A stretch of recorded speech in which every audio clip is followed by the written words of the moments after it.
Hello friends, आप सबका स्वागत है आपके अपने YouTube channel let's learn geography में। हम पढ़ रहे हैं जियोमॉर्फोलॉजी, जिसमें हमारी क्लास नंबर 15 है और इसमें पढ़ेंगे नदी द्वारा अपरदन और निक्षेपण से बनाई गई स्थलाकृतियाँ। चलिए फ्रेंड्स, स्टार्ट करते हैं।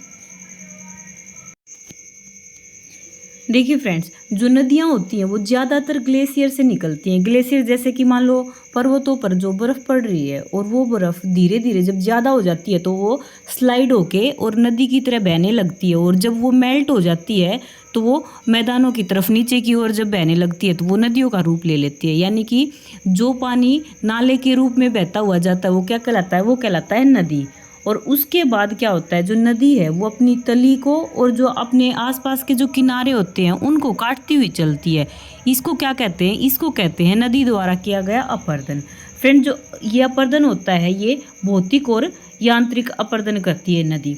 और जो यांत्रिक अपरदन होता है वो भी 3 प्रकार का होता है। 3 प्रकार कौन से हैं? फर्स्ट है अपघर्षण, सेकंड है सन्निघर्षण और थर्ड है जल की दाब क्रिया से किया गया अपरदन। तो जो ये अपघर्षण है, अपघर्षण में क्या करती है नदी कि जब मान लो किनारों की जो चट्टानें हैं वो पानी के द्वारा टूटती जाएं और वो जो चट्टानें हैं वो टूटे हुए जो मान लो जो चट्टानी कण हैं या कंकड़ पत्थर जो भी हैं वो अपने मार्ग में आने वाली जो चट्टानें, बड़ी चट्टानें होंगी उनको खुरसती हुई चलेंगी। तो जो मान लो जो पत्थर हैं वो ही रगड़ के, और जो तली वाले जो पत्थर होंगे या चट्टानें होंगी जहाँ से नदी बह रही है उसको खुरचेंगी, और ये कहलाएगा अपघर्षण। और जो सन्निघर्षण है उसमें जो नदी में ही जो कंकर पत्थर होते हैं वो आपस में रगड़ खाएंगे और चिकने होते जाएंगे, इसको कहते हैं सन्निघर्षण। और जो जल दाब की जो क्रिया है उसमें क्या होता है कि जो पानी होता है उसका दबाव इतना अधिक होता है कि अपने मार्ग में आने वाली सभी चट्टानों को वो तोड़ता फोड़ता चलता है, जिससे वो चट्टानें अपरदित होती हैं और नदी के बहाव के साथ साथ बह के जाती हैं। तो ये है जल की दाब क्रिया द्वारा अपरदन। नेक्स्ट है कि जो नदी अपरदन है उसको प्रभावित करने वाले कारक कौन से हैं? नदी अपरदन इन 4 कारकों से तो प्रभावित होता है। जो है जल की मात्रा। मान लो अगर नदी में जल की मात्रा अधिक है तो नदी ज़्यादा अपरदन करेगी, जो कि अपनी यूथ स्टेज में करती है। और जल का वेग, अगर मान लो पानी जो है वो ज़्यादा स्पीड से बह रहा है तो वो भी चट्टानों को ज़्यादा काटता और तोड़ता फोड़ता चलेगा। ऐसे ही चट्टानों की प्रकृति है। चट्टानों की प्रकृति में हम ये देखते हैं कि मान लो अगर कोमल चट्टानें होंगी जो जल्दी टूट फूट जाती हैं, कोमल चट्टानें हैं वो तो जल्दी अपरदित हो जाएंगी, और जो कठोर चट्टानें होंगी वो देरी से अपरदित होंगी। नेक्स्ट है अवसाद की मात्रा। अगर मान लो नदी में अवसाद ज़्यादा है तो नदी के पानी की गति कम हो जाएगी, और स्पीड कम होगी तो वो धीमी गति से ही बहेगा। और अगर मान लो अवसाद की मात्रा कम है, यानी कि जो कंकर पत्थर हैं वो कम है, गाद मिट्टी कम है, तो पानी ज़्यादा स्पीड से बहता है। जैसे देखिए, जो यूथ स्टेज होती है नदी की, उसमें जो नदी होती है वो अपनी घाटी का अपरदन करती हुई तो चलती है, लेकिन उसमें जो ये अवसाद की मात्रा होती है बहुत कम होती है। तो उस टाइम पे जो नदी है वो बहुत ज़्यादा स्पीड से बहती है। और ऐसे ही जब वृद्धावस्था आ जाती है, लास्ट स्टेज आ जाती है, और जब उसमें बहुत सारा इरोजन करने के बाद जो मटेरियल इकट्ठा करके लाती है अपने साथ, जो गाद मिट्टी और जो चट्टाने हैं उनके टुकड़े, तो उस टाइम पे वो उनको ढोते ढोते अपनी जो स्पीड है उसको कम कर लेती है बिल्कुल ही, और धीरे धीरे बहना शुरू कर देती है। और एक टाइम ऐसा आता है जब वो समुद्र में मिलती है कि वो ये बाढ़ के मैदान वगैरह बनाते हुए और डेल्टा बनाते हुए बिल्कुल समुद्र में मिल जाती है, और वहाँ पे धीरे धीरे उन अवसादों का निक्षेपण करती हुई चलती है। आगे है नदी परिवहन। नदी परिवहन में क्या है कि जो भी काट छाँट की है, जो भी चट्टानी टुकड़े टूटे हैं नदी से सन्निघर्षण अपघर्षण या ये जो पानी था उसके प्रेशर से, तो वो सारे के सारे टुकड़े होते हैं वो नदी के साथ साथ बहते रहते हैं। ये होता है नदी के द्वारा किया गया ये परिवहन। आगे है परिवहन। जो नदी परिवहन करती है उसको भी तो कुछ कारक ऐसे होंगे जो प्रभावित करेंगे। उसमें भी यही है फ्रेंड्स कि फर्स्ट नदी में जल की मात्रा। अगर जल की मात्रा अधिक है तो क्या होगा कि वो ज़्यादा तेज़ गति से ही बहेगा, और परिवहन भी, यानी कि जो तलछट थे उनको भी बहा ले जाएगा। ऐसे ही जल की स्पीड अगर अधिक है तो वो स्पीड में भी उनको अपने साथ बहा के ले जाएगा। और जब नद बार या अवसाद की मात्रा, ये देखिए, जब जो ये तलछट थे या जो छोटे छोटे जो ये चट्टाने टुकड़े या फिर जो भी गाद मिट्टी थी, अगर उनकी मात्रा अधिक हो जाती है तो नदी जो है वो उसके परिवहन की गति धीमी पड़ जाती है। नेक्स्ट है निक्षेपण। निक्षेपण में क्या होता है कि जो भी ये अपरदित किया हुआ जो भी सामग्री थी, ये मटेरियल था, जो चट्टानी टुकड़े थे या फिर मिट्टी थी, उसको मान लो एक जगह पे नदी डिपॉजिट कर दे। कहीं नदी के जब नदी बह रही है और उसके सामने कोई चट्टानी टुकड़ा आ गया या फिर कोई ऐसा अवरोधक आ गया कि उसके साथ साथ नदी ने उसको डिपॉजिट करना शुरू कर दिया, तो इसको कहते हैं निक्षेपण। नेक्स्ट है नदी द्वारा नद भार ढोने की क्षमता में कमी के कारण, कि मान लो जो नदी है वो अपने साथ अपरदित की हुई सामग्री को लेते हुए जा रही है, परिवहन करके लेके जा रही है, तो उसकी क्षमता में कमी आ जाती है, तो जो भार है वो कहीं कहीं डिपॉजिट करने लग जाती है। तो वो किस कारण से उसकी क्षमता में कमी आती है? फर्स्ट है नदी के ढाल में कमी के कारण। मान लो अगर नदी का ढाल शुरुआत में जब वो पर्वतों से निकलते उस टाइम पे ढाल था वो अधिक था, तीव्र ढाल था। तीव्र ढाल होगा तो क्या होगा कि जो नदी का जो वेग है यानी कि गति या स्पीड है वो अधिक होगी। और मान लो नदी ने कोई भी जो चट्टानी टुकड़ा था उसको अपरदित किया है तो वो धीरे धीरे अपने साथ ही बहा के ले जाएगी। ये नहीं है कि वो उसको यूथ स्टेज में वहीं पे डिपॉजिट कर देगी अगर ढाल अधिक है तो। और अगर ढाल कम हो गया या फिर मान लो ये नदी है वो मैच्योर स्टेज के लास्ट में आते हुए या फिर वृद्धावस्था में आते हुए और नदी की जो गति होती है वो भी कम हो जाती है और वो मैदानी भागों में प्रवेश कर जाए, तो क्या होगा कि जो वो नदबार था उसको दूर तक नहीं ले जा पाएगी। नेक्स्ट है जल की मात्रा में कमी। अगर फ्रेंड्स जल की मात्रा में कमी हो जाएगी, मान लो नदी में पानी कम हो जाएगा तो वो ज़्यादा दूर तक ज़्यादा दूर तक अपरदित की हुई सामग्री को नहीं लेके जाएगा और उनका निक्षेपण शुरू कर देगी। नेक्स्ट नदी की गति। मान लो अगर नदी की गति है वो स्पीड है वो ज़्यादा है तो अपने तेज़ बहाव के साथ साथ वो उनको जो अपरदित की हुई जो सामग्री है उसको बहा के ले जाएगी। लेकिन अगर मान लो नदी की गति कम है तो वो धीरे धीरे उसको वहीं पे उसका जमाव करना स्टार्ट कर देगी। अब आगे देखिए सर्वप्रथम क्या करती है, सबसे बड़े जो पत्थर हों उनको जमा करेगी, यानी कि जो भारी होंगे सबसे पहले उन्हीं का जमाव शुरू होगा, उसके बाद उससे छोटे और उसके बाद उससे छोटे होते हुए और धीरे धीरे लास्ट में वो मिट्टी और गाद का जो जैसे जो लास्ट में जो चिकनी मिट्टी वगैरह होती है या फिर हम देखते हैं कि जैसे लास्ट में जाके और डेल्टा बनता है या फिर जलोढ़ पंख बनते हैं तो लास्ट में मिट्टी का जमाव शुरू होता है। ठीक है फ्रेंड्स, आगे देखते हैं नदी की 3 स्टेजेस। नदी की 3 स्टेजेस जो हमने पढ़ी थी डेविस महोदय के अपरदन चक्र में वो ये थी कि फर्स्ट थी युवावस्था या फिर youth stage, second mature stage और थर्ड थी ओल्ड या वृद्धावस्था। और फ्रेंड्स जो नदी की जो युवावस्था होती है उसमें क्या क्या इसकी विशेषताएं होती हैं कि ये युवावस्था होती है वो अवस्था होती है जब नदी शुरुआत होती है उसकी, नदी बहना शुरू करती है और इस अवस्था में नदी का जो ढाल होता है वो तीव्र ढाल होता है और नदी में पानी भी ज़्यादा होता है और ये अपनी घाटी का पर्दन करती हुई चलती है और ये जो स्पीड है इसकी वो भी ज़्यादा होती है। लेकिन जो इसके साथ साथ जो ये सहायक नदियाँ होती हैं वो नहीं होती हैं, वो कम होती हैं। सेकंड है मैच्योर स्टेज या प्रौढ़ावस्था। प्रौढ़ावस्था में थोड़ा युवावस्था से ढाल मंद हो जाएगा, गति भी कम हो जाएगी और जो उसकी ये जो अपरदित की हुई सामग्री को अपने साथ परिवहन करके ले जा रही थी वो क्षमता भी कम हो जाएगी और किनारों का इस स्टेज पे किनारों का पर्दन करेगी, जबकि युवावस्था में घाटी का पर्दन करी थी। किनारों का पर्दन करेगी नदी और निक्षेपण शुरू हो जाएगा और इसी में ही जो है सहायक नदियाँ अधिक हो जाएंगी। नेक्स्ट है वृद्धावस्था। वृद्धावस्था में क्या होता है कि जो नदी होती है उसकी जो पानी की मात्रा भी कम हो जाती है और जो स्पीड होती है नदी की वो भी कम हो जाती है और जो उसकी जो ट्रिब्यूटरीज थी जो सहायक नदियाँ थी वो भी कम हो जाती हैं और ये डिपोजिशन का कार्य शुरू कर देती है और लास्ट में जाके बहुत सारी शिलाकृतियाँ बनाते हुए नदी समुद्र में गिर जाती है, समुद्र में मिल जाती है। युवावस्था की जो आकृतियाँ थी, जैसे जो नदी है वो जहाँ से स्टार्ट होती है वहाँ से लेके और जब तक वो समुद्र में जाके मिल जाती है तब तक वो बहुत सारी शिलाकृतियाँ बनाती है। तो युवावस्था में जो शिलाकृतियाँ बनाती है या फिर जो अपरदन के द्वारा जो शिलाकृतियाँ बनाती है वो कौन सी हम देखते हैं। फर्स्ट है वी आकार की घाटी।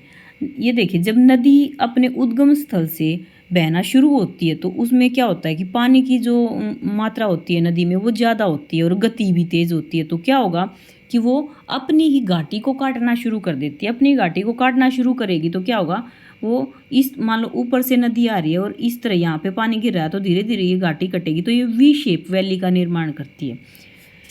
और फ्रेंड्स, जब ये वी शेप जो वैली थी, ये वैली ही जब थोड़ी और ज़्यादा अपर्दित हो जाती है तो ये बड़ा सा खड्डा सा दिखाई देता है, जिसको माखड़ बोलते हैं, और इसी को हम गोर्ज भी बोलते हैं।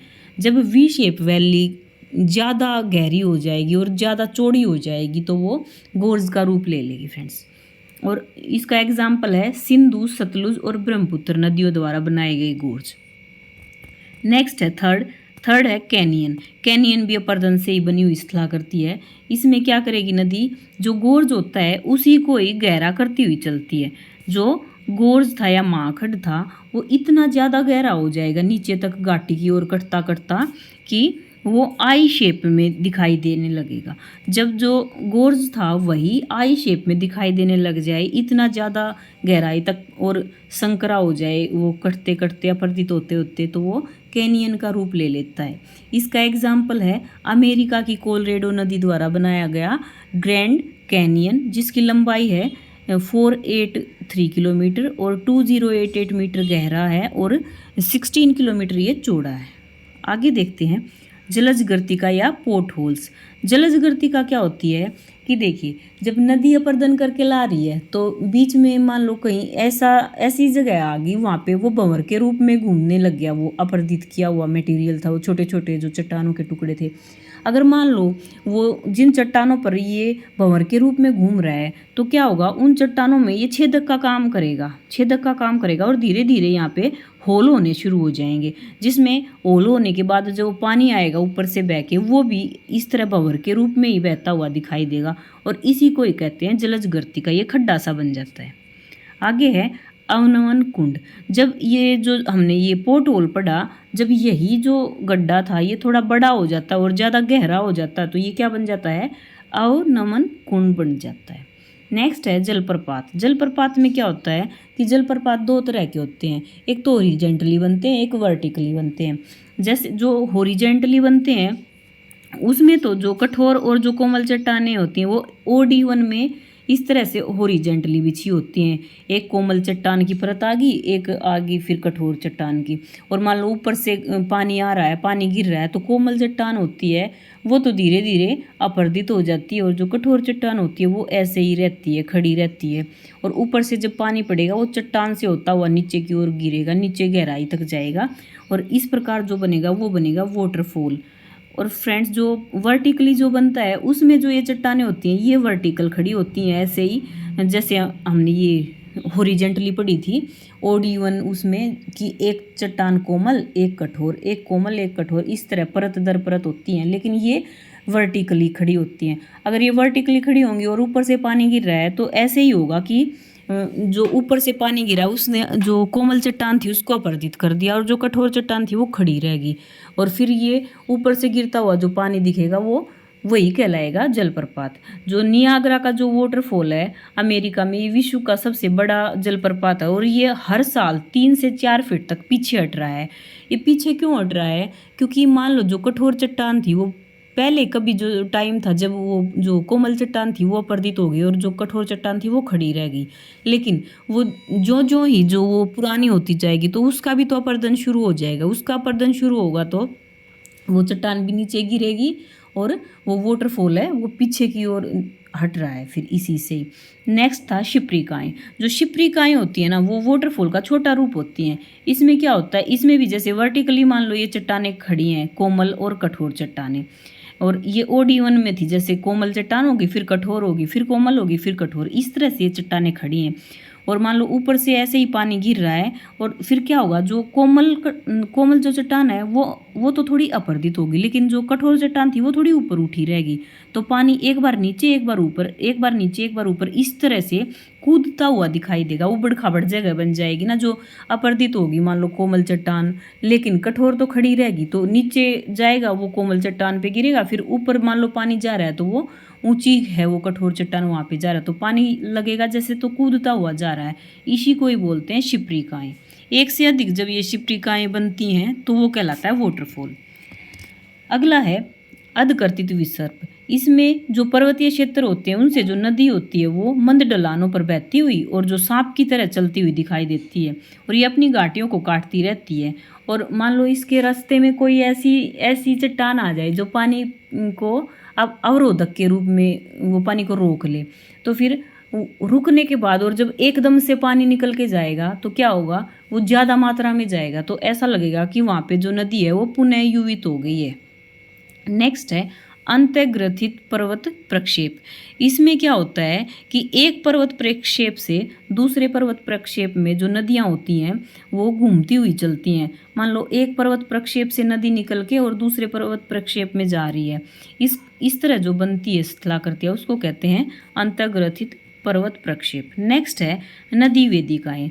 जो नदी वेदिकाएँ होती है वो बाढ़ के मैदान या नदी घाटी को दर्शाती हैं, और जो नदी होती है वो अपनी घाटी को किनारों से काटती हुई और फिर से पुनः युवित होती हुई जाती है। इसमें इस प्रकार जो स्थलाकृतियाँ बनती हैं उनको कहते हैं नदी वेदिकाएँ। अगली है निक्षेपण के द्वारा बनाई गई स्थलाकृतियाँ।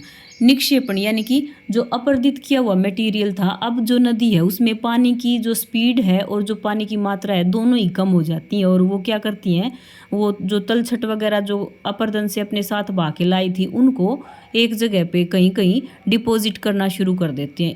इससे बनी जो स्थलाकृतियाँ वो कहलाती हैं निक्षेपण के द्वारा बनाई गई स्थलाकृतियाँ। फर्स्ट है जलोढ़ पंख और जलोढ़ शंकु।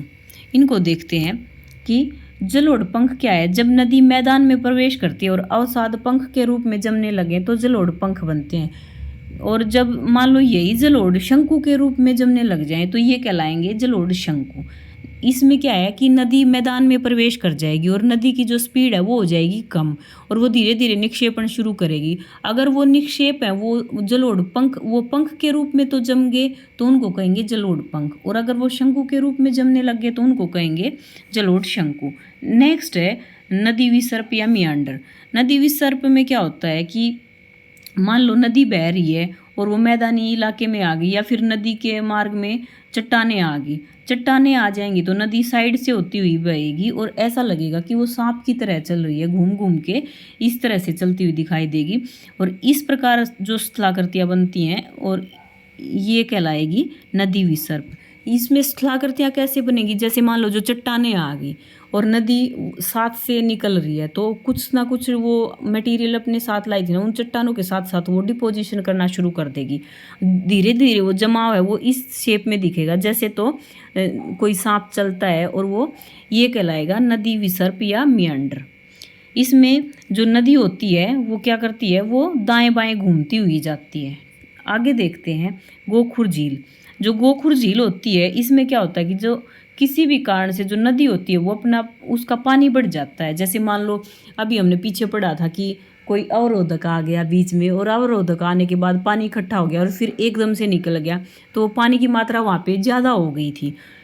तो क्या होगा कि जो नदी के मार्ग में जो और ज़्यादा अवरोधक आ गए और उनको तोड़ते हुए जाएगी नदी, क्योंकि पानी की मात्रा यहाँ पे ज़्यादा हो गई थी। और चट्टान आ गई बीच में, चट्टानें आ गई बीच में तो इस चट्टान को यहाँ से तोड़ देगी और यहाँ पे ये खड्डा सा दिखाई देगा जैसे कि झील बनी हुई है। और इसमें अगर पानी भरा है तो ये कहलाएगी गोखुर झील। और धीरे धीरे क्योंकि इसमें जलोढ़ की मात्रा ज़्यादा होती है और वो पानी सोख लिया जाता है, और जब मान लो धूप निकलती है तो धीरे धीरे वो पानी सूखता हुआ जाता है, तो ये जो पानी था यहाँ से सूख जाएगा और सूखने के बाद ये कहलाएगी मृत झील। आगे है गुम्फित नदी। गुम्फित नदी में क्या होता है कि जो एक गुम्फित नदी वाला जो स्ट्रक्चर है नदी के द्वारा बनाया हुआ है ये बनता है बिल्कुल लास्ट स्टेज पे वृद्धावस्था में आके। और जो क्या होता है, मान लो नदी बह रही है और उसके बहते बहते बीच में ये कंकर पत्थर आ गए तो ये नदी है जो ये क्या करेगी, ये साइड से बहने लगेगी और जो अवसाद होते हैं ना उनको किनारों पे जमाना शुरू कर देगी। तो इस प्रकार जो भी स्थलाकृति बनती है ना वो कहलाती है गुम्फित नदी। और इसमें जो नदी होती है वो कई धाराओं में बट जाती है जब वो अवरोधक या रोधिकाएँ आती हैं। नेक्स्ट है बाढ़ का मैदान। बाढ़ के मैदान में क्या होता है कि मान लो जब नदी अपर्दित कर रही है किनारों को, अपर्दित करने से जो किनारा है वो टूट जाए तो आसपास के जो क्षेत्र में वो पानी है वो बिखरना शुरू हो जाएगा, और वो अपने साथ साथ जो जलोढ़ बहा के लाई थी उनको भी वहाँ पे डिपॉजिट करना शुरू कर देगी नदी। और फिर धीरे धीरे पानी तो पीछे हट जाएगा, लेकिन गति तो कम है ना, बिल्कुल ही कम है गति। तो जो जलोढ़ थे, जो डिपोजिशन किया था, वो पीछे नहीं हट पाते, तो वो वहीं पे जम जाते हैं और इससे बनते हैं बाढ़ के मैदान। ये जो बाढ़ के मैदान होते हैं ये उपजाऊ होते हैं।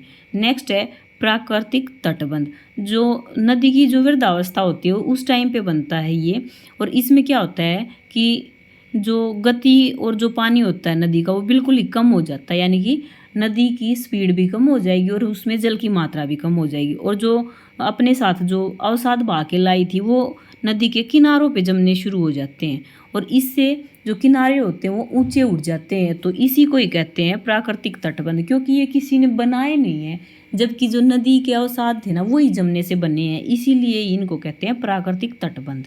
नेक्स्ट है विसर्पी रोधिकाएं। विसर्पी रोधिकाओं में क्या होता है कि जब बाढ़ आती है तो पानी फैल गया था, पानी फैलने के बाद जो प्राकृतिक तटबंध बने थे उनके साथ साथ लंबे लंबे आकार में छोटी छोटी रोधिकाएं सी बन जाएंगी, क्योंकि वहाँ पे वो जलोढ़ थे वो जमा हो गए। तो इन्हीं को ही कहते हैं हम विसर्पी रोधिकाएं। नेक्स्ट है डेल्टा। डेल्टा बिल्कुल लास्ट स्टेज होती है जो नदी के द्वारा बनाई गई स्थलाकृतियाँ होती हैं। और डेल्टा के बाद जो नदी होती है वो समुद्र में मिल जाती है। इसमें क्या होता है कि जब नदी की जो ये स्पीड थी बिल्कुल कम हो जाएगी और जो पानी है वो नालियों के रूप में बहेगा, क्योंकि मान लो जो नदी लास्ट में बह रही है तो अपने साथ जो चट्टानें वगैरह लेके आई थी वो चट्टानें भी डिपॉजिट हो जाएंगी और वो चट्टानों के साइड से जो पानी है वो निकलता जाएगा, तो ऐसा लगेगा कि छोटी छोटी नालियाँ बनी हुई हैं। तो इसके बाद क्या होता है, ये जो नालियों का पानी है ये धीरे धीरे जाके और समुद्र में मिल जाता है। और जो इसका एग्जाम्पल है मिसिसिपी नदी है उत्तरी अमेरिका में, ये पक्षी के पंजे के आकार का डेल्टा बनाती है। जो ये हमने जो ये पढ़ी है ना, छोटी छोटी नालियाँ सी बन जाती हैं, यहीं पे वो डेल्टा बनाती है, यही डेल्टा है। और भारत में क्या है कि पश्चिम बंगाल और ये बांग्लादेश में, भारत और बांग्लादेश में कौन सी नदियाँ, गंगा और ब्रह्मपुत्र नदियाँ हैं, ये बनाती हैं सुंदरवन का डेल्टा। कहाँ पे है सुंदरवन का डेल्टा? कि भारत के पश्चिम बंगाल और बांग्लादेश में। और जो ब्रह्मपुत्र नदी है और गंगा नदी है ये नदियाँ बनाती है सुंदरवन का डेल्टा। और ब्रह्मपुत्र नदी को जो ये है बांग्लादेश है वहाँ से जब निकलती है तो वहाँ पे शायद इसको सांगपो कहा जाता है। और जो ये नदियाँ हैं इनकी लंबाई कितनी हो जाती है? ये लंबाई हो जाती है 1,25,000 किलोमीटर। और जो ये डेल्टा होता है ये बहुत ही ज़्यादा उपजाऊ होता है, क्योंकि जो नदियाँ जो जलोढ़ वगैरह बहा के लाई थे अपने साथ वो उपजाऊ होती है वो मिट्टी। और अगर इसमें जो भी पेड़ पौधे होंगे उनकी ग्रोथ ज़्यादा होती है। ठीक है फ्रेंड्स, ये थी हमारी नदी द्वारा बनाई गई अपर्दन और निक्षेपण से स्थलाकृतियाँ। इसमें हमने शुरू में पढ़ा जो अपर्दन की जो स्थलाकृतियाँ बनी थी अपर्दन से, वो थी सबसे पहले थी वी शेप वैली, जब नदी अपनी घाटी को काटती है, क्योंकि नदी का पानी भी ज़्यादा होता है और स्पीड भी ज़्यादा होती है, वी शेप वैली बनाती है। फिर उसके बाद नदी बनाती है गोर्ज, यानी कि जो वी शेप वैली होती है वो थोड़ी चौड़ी हो जाती है और वो माखड़ सा दिखाई देता है, उसको कहते हैं गोर्ज। गोर्ज के बाद बनाया कैनियन, जब अपनी घाटी को इतनी पतली काट दे, इतनी गहराई तक काट दे कि वो आई शेप में दिखाई देने लग जाए, वो था कैनियन। उसके बाद बनी पोर्ट होल्स, यानी कि ये शिप्रिकाएँ और जो जलप्रपात थे ये बने थे। और जब जो ये स्थलाकृतियाँ थी, जब नदी में जो पानी की गति भी कम हो जाती है और मात्रा भी कम हो जाती है तो उस टाइम पे वो निक्षेपण करना शुरू कर देती है। तो निक्षेपण से जो स्थलाकृतियाँ होती हैं वो बनती है जलोढ़ पंख, जलोढ़ शंकु। और उसके बाद जो ये थी नदी विसर्प या मियांडर बनाएगी और ये जो अर्धकर्तित जो विसर्प थे वो बनेंगे। और फिर बनेंगे प्राकृतिक तटबंध। प्राकृतिक तटबंध के साथ साथ ये लास्ट में डेल्टा बनाती हुई और समुद्र में जाके मिल जाती है। और हमने डेल्टा में पढ़ा था कि सबसे बड़ा डेल्टा है ये ब्रह्मपुत्र और गंगा नदी द्वारा भारत के पश्चिम बंगाल और बांग्लादेश में बनने वाला जो डेल्टा है सुंदरवन का डेल्टा। और लंबाई कितनी थी इनकी? थी 1,25,000 किलोमीटर। जो ये वाला जो पार्ट होता है ये बहुत ही ज़्यादा उपजाऊ होता है, क्योंकि जो भी जलोढ़ आए थे उनके निक्षेपण से बना है ये। ठीक है फ्रेंड्स, ये थी नदी के द्वारा बनाई गई स्थलाकृतियाँ। कल हम पढ़ेंगे पवन के द्वारा बनाई गई स्थलाकृतियाँ। अगर आपको मेरी क्लास अच्छी लगी हो तो लाइक शेयर कमेंट और सब्सक्राइब करना। Okay friends, bye bye.